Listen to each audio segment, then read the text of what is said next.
Welcome back.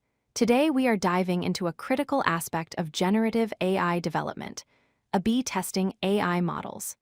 Specifically, we will look at how to compare different versions of your models and the experimental frameworks used for evaluation.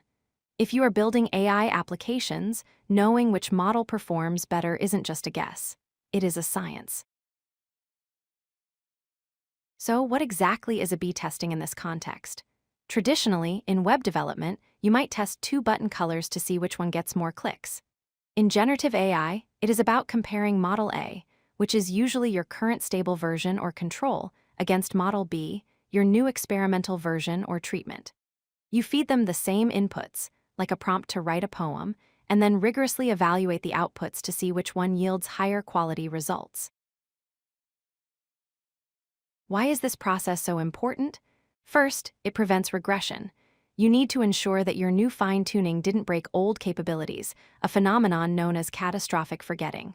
Second, it moves you towards objective quality.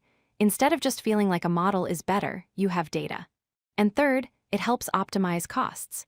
Sometimes a smaller, cheaper Model B can perform just as well as a massive, expensive Model A. Here is the standard workflow for evaluating these models. Step 1 is to curate a golden dataset of prompts that reflect real-world usage. Step 2 is inference, where you run both models on this dataset. Step 3 is the evaluation phase, where you score the outputs. And finally, Step 4 is analysis, where you look at the aggregate scores to determine the winner. When measuring success, we look at two types of metrics. Qualitative metrics are subjective. They measure things like tone, creativity, helpfulness, and safety.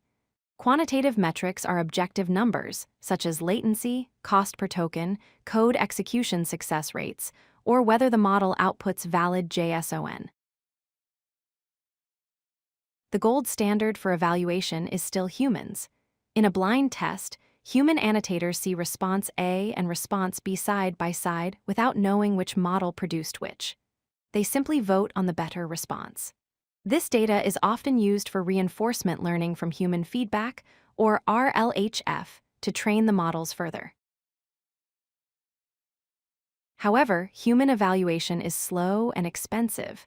Enter LLM-as-a-Judge.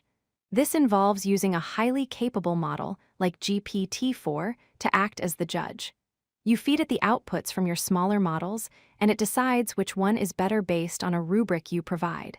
This allows you to scale your testing massively.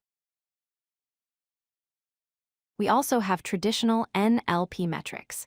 Blue score is used often in translation, but looks mostly at word overlap.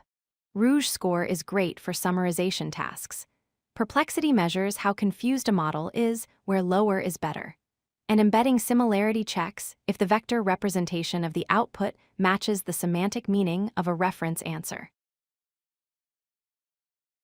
There are some common traps to avoid. Data contamination happens when you test on data the model has already seen during training. Selection bias occurs if your test prompts are too simple. And be aware of length bias. Humans and sometimes AI judges tend to rate longer answers as better, even if they are just rambling.